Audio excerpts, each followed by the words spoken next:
On considère un jeu de 52 cartes en 13 valeurs, As, 2, 3, Dame, Roi, et 4 familles, cœur, carreau, trèfle, pique. Donc par exemple le roi, vous avez le roi de cœur, le roi de carreau, le roi de trèfle et le roi de pique. Une main au poker, c'est un ensemble de 5 cartes différentes choisies parmi ces 52 cartes.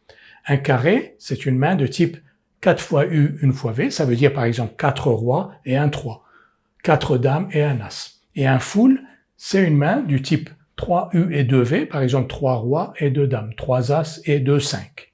On nous demande combien y a-t-il de mains du type carré et combien y a-t-il de mains du type full. D'abord, les mains de type carré. Pour compter le main de type carré, on va d'abord choisir la valeur U, c'est-à-dire celle qui constitue le carré. De combien de manières peut-on le faire?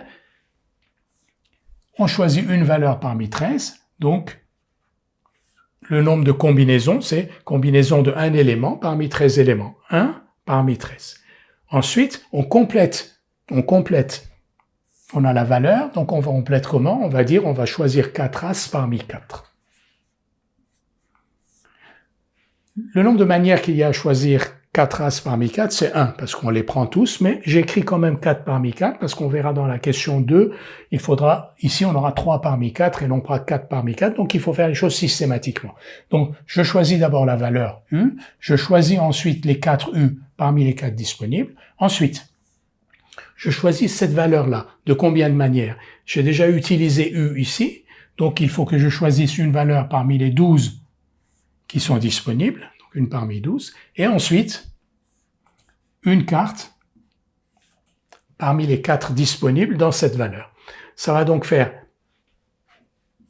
13 fois 12 fois 4, 13 fois 12 fois 4, qui fait donc 624. Il y a donc 624 carrés possibles dans un jeu de 52 cartes. Quand on tire 5 cartes, il y a 624 manières d'obtenir un carré. Deuxième question, combien y a-t-il de mains de type full?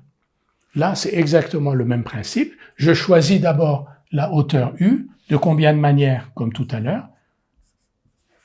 Une valeur parmi 13, donc la valeur U, une valeur parmi 13. Ensuite, je dois choisir 3 U parmi les 4 disponibles. Par exemple, si c'est des rois, 3 rois parmi 4. Ensuite, je choisis la valeur V parmi les 12 qui restent, parce que j'ai déjà choisi U, donc il ne reste plus que 12 valeurs disponibles. Et maintenant, je choisis les deux U, les deux cartes U parmi les 4 disponibles. Donc, une parmi 13, c'est le choix de la valeur U. 3 parmi 4, c'est le choix des 3 U parmi les 4 U. Une parmi 12, c'est le choix de la valeur V parmi les 12 qui restent parce qu'on a déjà choisi U. Et 2 parmi 4, c'est le choix des 2 valeurs V parmi les 4 disponibles. Et ça, si vous faites le calcul, vous obtenez 3744. Et il y a donc 3744 full dans un jeu de poker, full possible dans un jeu de poker.